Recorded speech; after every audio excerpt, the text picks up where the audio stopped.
미국의 기독교 변증가 조시 맥도웰이 쓴 하나님이 보시는 나, 내가 보는 나라는 책이 있어요.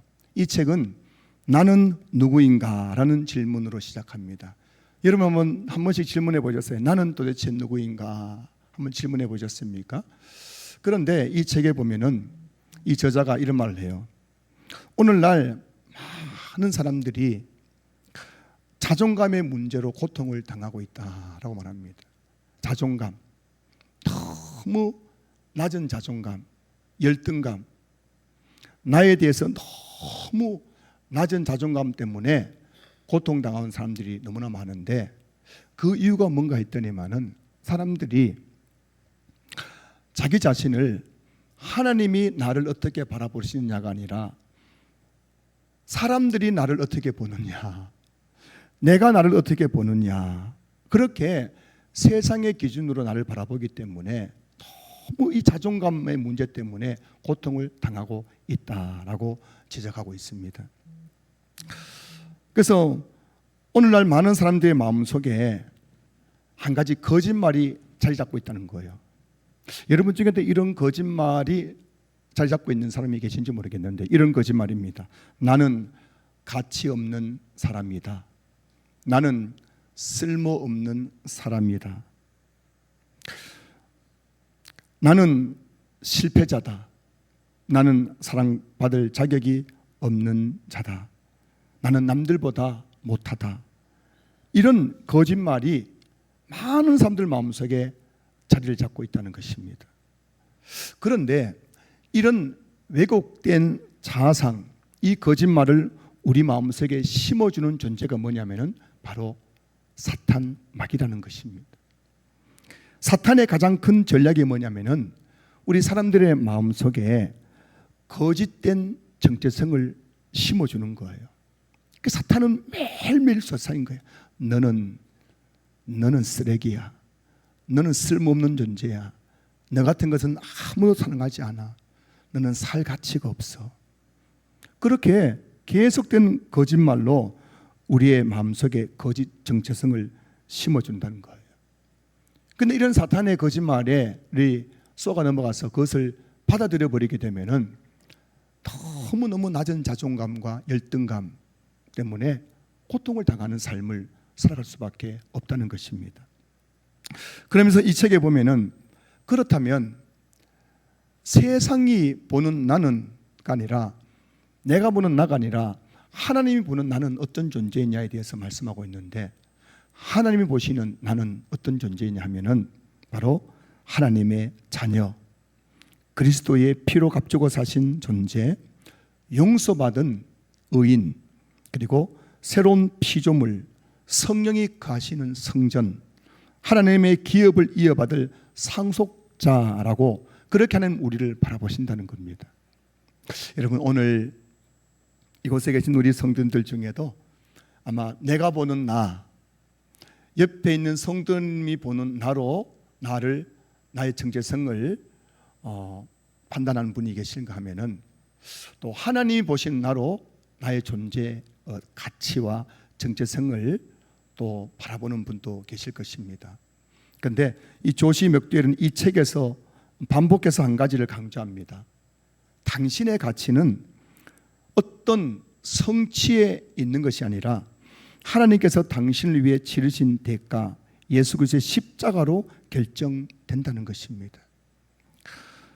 그래서 그리스도인들은 자신의 어떤 감정이나 세상의 평가보다 하나님께서 말씀하시는 정체성을 믿고 확신하며 살아가야 된다라고 그렇게 책의 결론을 내리고 있는 것이에요. 오늘 본문 시편 8편도 가만히 보면은 이 말씀 속에 하나님 보시는 나와 내가 보는 나에 대해서 말씀하고 있는 것을 보게 됩니다. 이 시편 8편의 저자는 다윗입니다. 어느 날 다윗은 깜깜한 밤에 밤하늘을 바라보았습니다. 3절 말씀입니다. 주의 손가락으로 만드신 주의 하늘과 주께서 베풀어 두신 달과 별들을 내가 보오니. 지금 칠흑같이 어두운 밤에 다윗이 하늘을 바라보았습니다. 그러자 그 둥근 달이 그 깜깜한 어두운 밤에 온 세상을 환하게 비치고 있는 것을 보았습니다. 그리고 수많은 별들이 하늘에서 반짝이는 모습을 보았어요. 맑은 날씨에 빛 공해가 없는 그 곳에서 사람이 육안으로 볼 수 있는 별의 숫자가 2,500개에서 3,000개 정도라고 합니다. 그 맑은 날씨, 흐린 날씨가 맑은 날씨, 그리고 요즘은 밤에도 얼마나 불빛이 많아요. 그래서 별이 잘 안 보이는데 깜깜한 밤에 우리 육안으로 볼 수 있는 별의 숫자가 2,500개에서 300개쯤, 3,000개쯤 된답니다. 그런데 그뿐만 아니라 과학자들이 허블 망원경을 가지고 우주를 다 밤하늘 우주를 바라보면 그 밤하늘에는 훨씬 더 많은 별들이 있다고 합니다.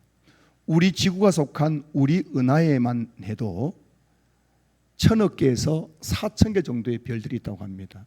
그런데 현대 과학으로 관측된 우주에 있는 그 은하의 숫자, 별의 숫자가 아니라 은하의 숫자가 무려 2조 개쯤 된다고 합니다. 그러니까는 보세요. 우리 지구가 있는 은하 안에 1,000억 개에서 4,000개 정도의 별이 있는데 이런 은하가 우주 안에 2조 개쯤 관측된 것만 있다는 겁니다. 그러니 그 우주의 끝을 인간은 측량할 수가 없는 것이죠. 이것을 바탕으로 해서 이제 계산해 보면은 우주에 지금 현재 관측된 우주에 있는 별의 숫자는 지구의 모든 해변에 있는 모래알의 수보다 훨씬 더 많다는 겁니다.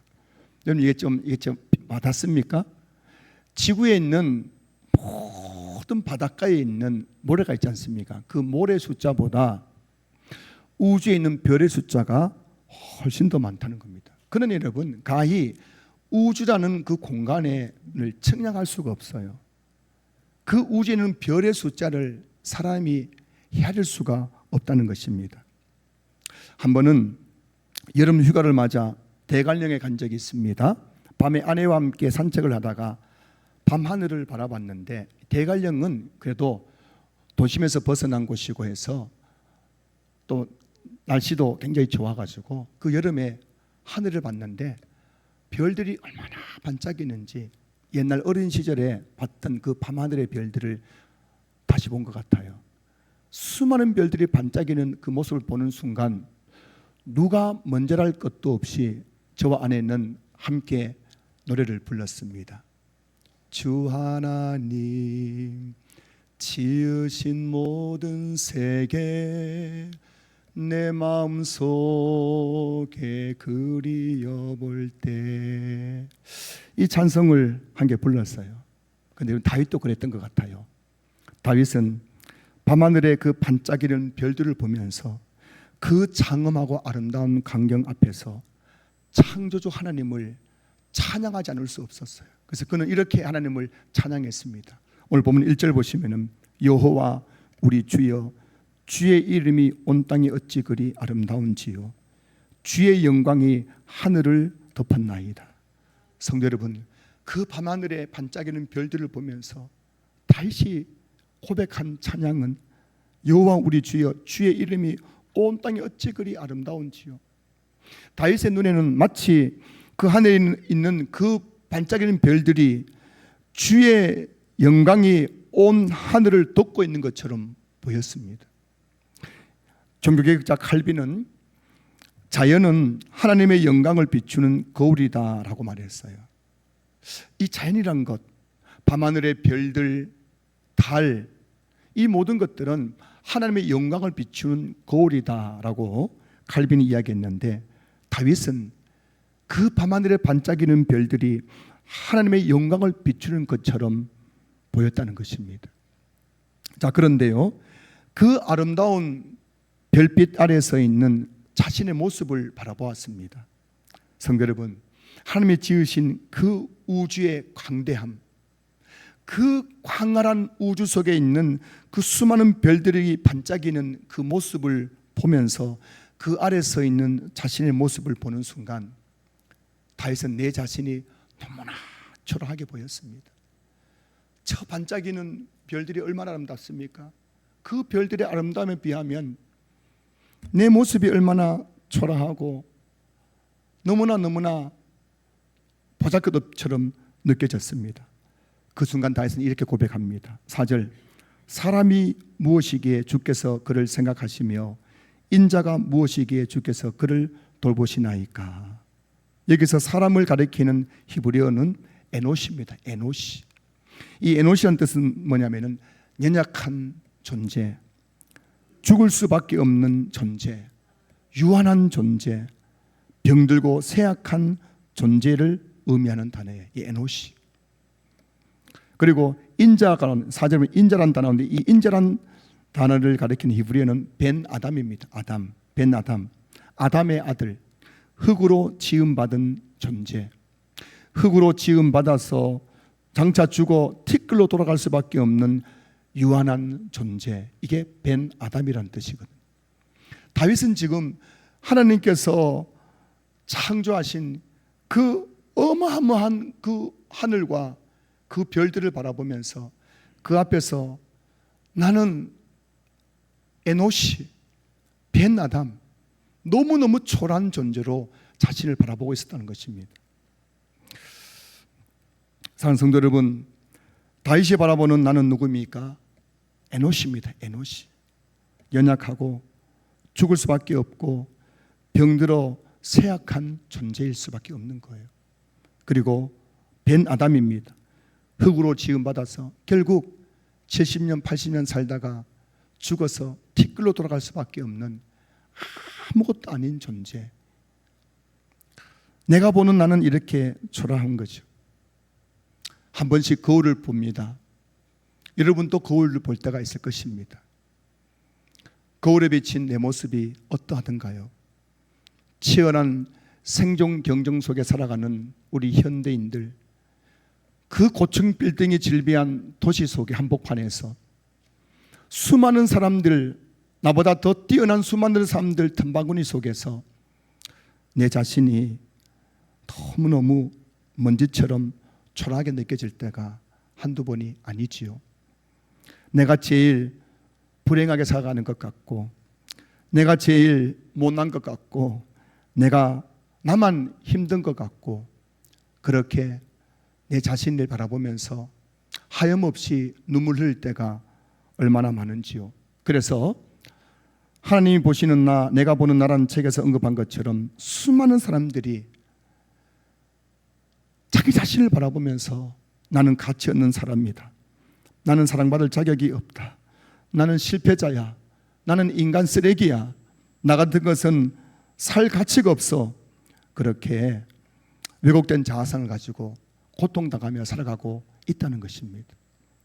자, 그런데요, 다윗은 그 수많은 별들이 반짝이는 밤하늘 아래서 내 자신을 바라보는 순간 나는 에노시, 벤아담, 너무너무 보잘것없는 존재이지만은 그 순간 시선을 돌려서 하나님을 바라보기 시작했습니다. 그러자 그는 놀라운 것을 깨닫게 됩니다. 4절 말씀 다시 보시면은 사람이 무엇이기에 주께서 그를 생각하시며 인자가 무엇이기에 주께서 그를 돌보시나이까. 여러분, 에노시, 벤아담에 불과한 보잘것없는 나를 바라볼 때에는 하염없이 초라했는데, 이렇게 먼지 같은 태구 같은 나를 지금까지 이끌어 주신 하나님을 바라볼 때에 다윗은 고백하는 겁니다. 내가 무엇이기에 그가, 주님이 나를 생각하시고 나를 돌보셨나이까 고백하고 있는 것입니다. 창조 하나님이 먼지 같은 존재 나 같은 게 뭐라고 이렇게 지금까지 나를 생각하시고 돌보아 주셨습니까? 그렇게 고백하고 있는 다윗입니다. 그렇습니다. 다윗은 보잘것없는 존재였습니다. 아무도 알아주지 않는 목동이었어요. 다윗은 어릴 적부터 집에서도 천덕꾸러기였습니다. 아버지도 형들도 다윗의 존재를 인정해 주지 않았습니다. 그리고 그가 왕이 되었을 때에도 수많은 사람들이 다윗을 반역하고 다윗을 대적했습니다. 사람들이 보는 다윗은 너무나 초라했습니다. 목동이었을 때도 왕이었을 때도 그는 사람 때문에 당하는 고통이 얼마나 컸는지, 그의 인생에 얼마나 많은 위험과 환난을 당했는지, 다윗의 마음은 상처투성이었습니다. 그 상처난 마음들을 시편에서 다 표현하는데, 시편에 나온 다윗의 시를 읽어보면요, 다윗이 얼마나 마음이 상처를 받았는지, 얼마나 다윗의 자존감이 낮아져 있는지를 우리는 볼 수가 있는 것입니다. 그런데 그 낮은 자존감과 상처난 마음을 가지고 하나님을 바라보는 순간, 그런 보잘것없는 나를 하나님은 한 번도 버리지 않았다는 것입니다. 나를 떠나지 않았다는 것입니다. 사람들은 나를 무시하고 나를 반대하고 비난했지만 하나님은 늘 나를 왕으로 생각해 주셨고, 그리고 모든 위험과 환난으로부터 나를 돌보아 주셨습니다. 사랑하는 성도 여러분, 하나님은 어떤 분이십니까? 하나님은 저 광대한 우주를 창조하신 위대한 창조이실 뿐만 아니라 연약한 흙덩어리에 불과한 저와 여러분에게도 관심을 가져주시고 돌보아 주시는 분이십니다. 지난 주일은 상반기 동안 베풀어 주신 하나님의 은혜에 감사하는 맥주 감사 주일이었습니다. 성도 여러분, 지난 6개월을 한번 되돌아보십시오. 참 우리 삶에 많은 힘든 일이 있었죠. 오늘 여러분들 중에는 지난 6개월 동안 좋은 일보다는 나를 힘들게 하고 나를 무너뜨리고 눈물 나게 하는 그 일들 때문에 아파하는 분들이 더 많았을 것입니다. 저도 지난 6개월 되돌아보면 잠목회를 하면서 마음 졸일 때가 한두 번이 아니었어요. 지난 맥주 감사 주일을 지나고 한 주간 동안 지난 주일 설교 제목 아신 분 계십니까? 기쁨 찾기 게임. 절망 속에서, 고통 속에서 과연 내게 있는 그 기쁨, 감사의 제목이 뭔가를 한번 되돌아봤는데, 그렇게 마음을 졸이면서 지난 6개월을 보냈는데 지금 돌아보니까는 그렇게 내 마음을 졸이게 했던 일들이 다 하나님의 은혜로 바뀌어져 있었고, 감사의 제목으로 바뀌어져 있었고, 제 삶의 간증의 제목으로 바뀌어 있는 것을 보게 됩니다. 하나님께서 조금도 부족함이 없이 나의 삶, 우리 가정, 여러분의 삶들을 돌보아 주셨습니다. 우리 함께 찬양 한번 해볼까요?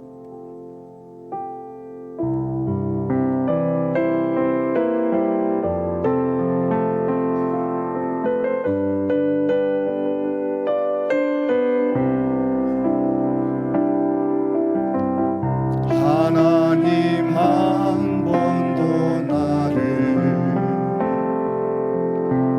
실망시킨 적 없으시고 언제나 공평과 은혜로 나를 지키셨네. 지나온 모든 세월들, 지나온 모든 세월들 돌아보아도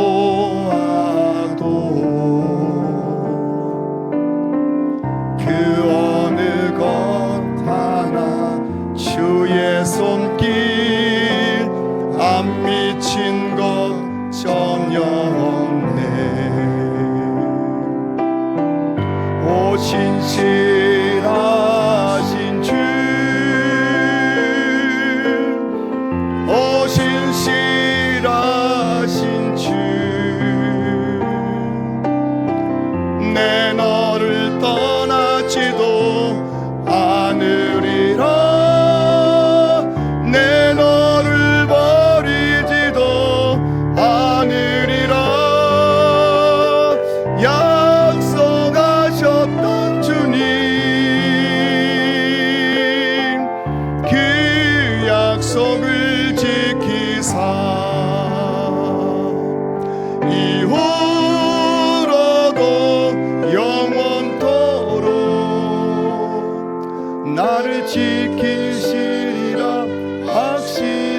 살았네. 지난 한 주간 제 삶을 돌아봤어요. 참 초등학교 4학년 때 교회를 처음 나갔고, 그 어릴 적부터 열등감과 낮은 자존감 때문에 부모를 원망하고, 또 교회 나가고 나서부터는 하나님을 원망하고, 참 그래서 나 같은 것 살 가치가 있나, 내가 살아서 못하겠나 싶은 마음이 들 때가 한두 번이 아니었던 제 인생이었는데, 하나님은 제가 중학교 2학년 때 교회 부흥회 때 내가 하나님 앞에 서운기도 했거든요. 하나님, 내가 나중에 커서 중국 선교사가 되겠습니다. 근데 그 순간 하나님께서 저를 지명하고 부르셨어요. 내가 너를 반드시 나의 종으로 쓰겠다. 그래서 참 제 인생에 실패가 많았어요. 그리고 나쁜 짓도 정말 많이 했거든요. 나쁜 짓도 많이 하고 실패도 많이 하고, 너무 속상해서 죽고 싶고 숨고 싶고 그런 날들이 너무나 많았는데, 그때 하나님은 늘 저를 이렇게 바라봤어요. 경훈아, 너는 그 정도로 살다 끝낼 인생이 아니야. 너는 나의 종이 될 사람이야. 너는 나의 종이 될 사람이야. 그러면서 제 모든 인생을 위험과 환난과 죄악과 절망 속에서 돌보아 주셔가지고 한 걸음 한 걸음 인도하셔서 여기까지 인도해 주신 것입니다. 여러분 삶도 마찬가지입니다. 하나님은 지금도 여러분들을 생각하고 계신 거예요.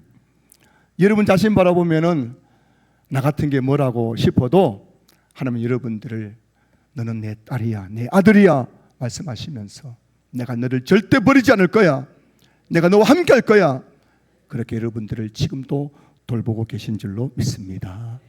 성도 여러분, 우리는 어떤 존재입니까? 우리가 어떤 존재입니까? 오늘 5절 보십시오. 하나님은 다윗의 입을 통해서 우리가 어떤 존재인지를 지금 말씀하고 계십니다. 5절 보시면은 그를 하나님보다 조금 못하게 하시고 영화와 종기로 간을 씌우셨나이다. 여기서 그를 하나님보다 조금 못하게 하시고 라는 말씀은 하나님께서 사람을 하나님의 형상으로 지으셨다는 것을 시적으로 표현하고 있는 거예요. 창세기 1장 27절 말씀 보시면은 하나님이 자기 형상 곧 하나님의 형상대로 사람을 창조하시되 남자와 여자를 창조하시고, 하나님께서 흙을 빚어가지고 남자의 모양으로 여자의 모양으로 흙덩어리를 빚으셨는데, 그 흙덩어리만 바라보면은 이거는 아무것도 아니잖아요. 보잘것 없잖아요. 근데 그 흙덩어리에다가 그 코에다가 생기를 불어넣어주는 순간 그 흙덩어리에 불과했던 아담과 하와가 생명이 되었어요. 그 생기가 바로 하나님의 형상인 겁니다. 여러분들이 세상 속에서 내가 보는 나, 사람들이 보는 나는 에노시, 벤 아담, 하찮게 보일지 몰라도 하나님은 여러분들을 하나님의 형상으로 하나님보다 조금 못한 존재로 창조하신 거예요. 그리고 그 사람에게 오늘 보면 5절 보시면은 영화와 종기로 간을 씌워주셨습니다. 면류관을 씌워주신 겁니다. 여러분의 머리에는 지금 간이 쓰여져 있는 거예요. 어떤 간이라고요? 하나님께서 인정하시는 영화와 존귀의 간이 여러분 머리에 쓰여져 있는 것입니다. 뿐만 아니라 하나님은 사람에게 만물을 다스리는 권세를 주셨습니다. 6절부터 8절까지 말씀 보세요. 주의 손가락으로 만드신 것을 다스리게 하시고 만물을 그의 발 아래 두셨으니 곧 모든 소와 양과 들짐승이며 공중의 새와 바다의 물고기와 바닷길에 다니는 것이니이다. 이 말씀은 창세기 28장 말씀이죠. 창세기 1장 28절 말씀 보시면은 하나님이 그들에게 복을 주시며 하나님이 그들에게 이르시되 생육하고 번성하여 땅에 충만하라, 땅을 정복하라, 바다의 물고기와 하늘의 새와 땅에 움직이는 모든 생물을 다스리라 하시니라. 성도 여러분, 다윗은 밤하늘의 그 광대한 우주와 셀 수 없는 수많은 별들을 바라보았습니다. 그 앞에서 나라는 존재는 너무나 초라하고 먼지처럼 여겨졌습니다. 하지만 그 보잘것없는 나를 하나님은 하나님의 형상으로 하나님보다 조금 못한 존재로 지으시고 그 머리에 영화 종교의 간을 씌워주시고 그에게 이 세상 만물을 다스리는 권세를 주셨다는 것입니다. 이것이 바로 다윗을 통해서 하나님께 보여주시는 하나님 보시는 우리의 모습인 것입니다. 사랑하는 성도 여러분, 사탄은 오늘 또 우리에게 너의 연약함을 바라보라고 속삭입니다. 사탄은 지금도 계속해서 여러분들 마음속에 속삭이는 거예요. 너의 연약함을 보라고, 사람들이 너를 어떻게 평가한지를 보라고, 네 얼굴을 한번 거울에 비춰보라고 그렇게 속삭입니다. 너는 보잘것없는 존재야. 너는 살 가치가 없는 존재야. 실패자야. 너는 끝났어. 너는 안 돼. 너는 사랑받을 자격도 없어. 사탄은 끊임없이 우리 마음속에 거짓말을 속삭이며 하나님께 주시는 존귀한 정체성을 잃어버리게 만들고 있는 것입니다. 하지만 하나님은 날마다 우리에게 속삭이십니다. 여러분, 조금만 귀를 기울여보면 하나님께서 우리에게 속삭이는 그 음성이 들려오는 거예요. 너는 나의 형상대로 지음받은 존귀한 존재야. 내가 너에게 영화와 존귀로 관을 씌워 주었어. 너는 그리스도의 피로 값주고 산 나의 자녀야. 너는 새로운 피조물이야. 성령이 거하는 성전이며 장차 하나님 나라를 상속받을 하나님의 상속자야 라고 우리에게 말씀하고 계신 것입니다. 제가 목사 안수를 받고 처음 사역한 곳은 부목사만 17명이 있는 큰 교회였습니다. 30대 그 젊은 나이에 부목사 17명이 한 교역자실에서 사역을 했습니다. 그곳에서 저는 늘 비교의 대상이 되었습니다. 설교를 비교당하고 사역도 비교당했습니다. 성도들이 자꾸만 저희들을 비교하는 것처럼 느껴졌습니다. 그러다 보니 어느 순간 제 자신이 그 큰 예배당 건물 안에서 사역하고 있는 제 자신이 너무 작고 초라하게 보였습니다. 그래서 어느 날에는 주일 교회 가는 것조차 두려울 만큼 마음이 힘들었어요. 사탄이 끊임없이 저에게 속삭였습니다. 야, 네가 목사냐? 성도들이 너 설교 듣고 어떤 반응 보였는지 알고 있지? 다른 부목사들이 너를 어떻게 평가한지 알고 있지? 너는 목회 못해. 네 같은 게 무슨 목사야? 하면서 사탄이 계속 저에게 속삭이면서 제 자존감을 짓밟아 버렸어요. 너무너무 힘이 들었습니다. 그 무렵 저는 조엘 오스틴의 긍정의 힘이라는 최근에 출간된 책을 한 권 구입하게 되었어요. 물론 몇 년 뒤에 이 책은 번영 신학을 바탕으로 한 책이라고 비판을 받기도 했는데요. 이 출판 당시에는 굉장히 베스트셀러였습니다. 제가 그 책을 읽으면서 엄청 위로와 회복을 경험했습니다. 이 긍정의 힘이라는 책을 보면요, 거기에는 하나님이 우리를 어떻게 바라보시는에 대한 말씀들이 꽉 차 있는 거예요. 그리고 이 저자는 그 말씀을 바탕으로 우리가 얼마나 위대한 존재인지, 그리고 하나님이 우리를 얼마나 사랑하신지에 대한 그 내용을 적었는데요, 그 책을 읽고 또 읽고 또 읽고 그 책 속에 나오는 그 말씀을 묵상하고 암송하면서 제가 그 마음속에 있는 그 열등감, 낮아진 자존감이 회복되는 것을 경험하게 되었어요. 교회 가는 것조차 두려울 때마다 아침에 화장실에서 한 챕터씩 읽었습니다. 너는 나의 아들이다. 나는 너를 보호하고 존귀하게 여긴단다. 나는 절대 너를 버리거나 떠나지 않을 것이란다. 이런 하나님의 말씀을 읽고 그 말씀 붙잡고 그렇게 사역을 했는데 어느 순간 제 마음속에 짓누르고 있던 그 비교식 열등감이 깨끗이 사라진 것을 경험하게 되었어요. 사람들의 시선 때문에 너무 힘들었던 제 마음속에 이제는 하나님의 시선이 보이기 시작하는 거예요. 어디에 있든지 하나님이 야, 최 목사는 할 수 있어. 넌 최고가 될 수 있어. 저를 응원해 주셨습니다. 그 나중에 되니까요, 그 큰 교회에서 제가 주인공처럼 여겨지기 시작했어요. 처음에는 너무너무 초라했었는데 그렇게 말씀으로 하나님께 나를 위로하시고 치유 회복시켜 주시니까 나중엔요, 큰 교회에서 재경훈 목사가 주인공처럼 모든 사람들이 나를 중심으로 움직이는 것처럼 보여지는 놀라운 영적 체험을 하게 된 것입니다. 사랑하는 성도 여러분, 사탄은 지금도 끊임없이 여러분들에게 속삭이고 있다는 사실을 아셔야 됩니다. 너는 쓸모없는 존재야. 누가 너 같은 걸 사랑하겠어? 너는 인생 실패한 거야. 계속 속삭이지만 하나님은 지금도 말씀을 통해서 우리에게 위로하시고 격려하시고 회복시키시고 우리에게를 치료하고 계신 것입니다. 여러분, 말씀을 묵상해야 됩니다. 말씀을 암송해야 됩니다. 말씀을 붙잡아야 되는 겁니다. 그러면 그 말씀이 우리의 생각을 지배하면서 사탄이 준 그 거짓된 내 왜곡된 자아상이 치유가 되는 거예요.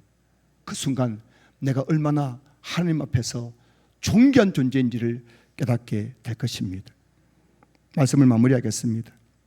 우리는 세상의 평가 앞에서 낙심할 때가 많고 또 내 자신에 대해서 초라하게 느껴질 때가 참 많습니다. 그러나 우리의 가치는 우리의 성취 그리고 능력 그리고 다른 사람의 평가로 결정되는 것이 아니라고 오늘 하나님께서 우리에게 말씀해 주고 있는 겁니다. 조시 맥도웰의 책에서 말한 것처럼 우리의 진정한 가치는 하나님께서 말씀하신 우리의 정체성에서 나오는 줄로 믿습니다. 상성들 여러분, 여러분의 가치는 사람들의 평가가 아니란 것입니다. 나의 평가가 아닌 것입니다. 우리의 가치는 하나님이 나를 어떻게 보시냐에 달려 있는 것입니다. 이곳에 계신 우리 모든 성도님들이 내가 보는 나, 사람들이 보는 나가 아니라 하나님이 보시는 나로 살아갈 수 있기를 주의 이름으로 축원합니다. 축원합니다.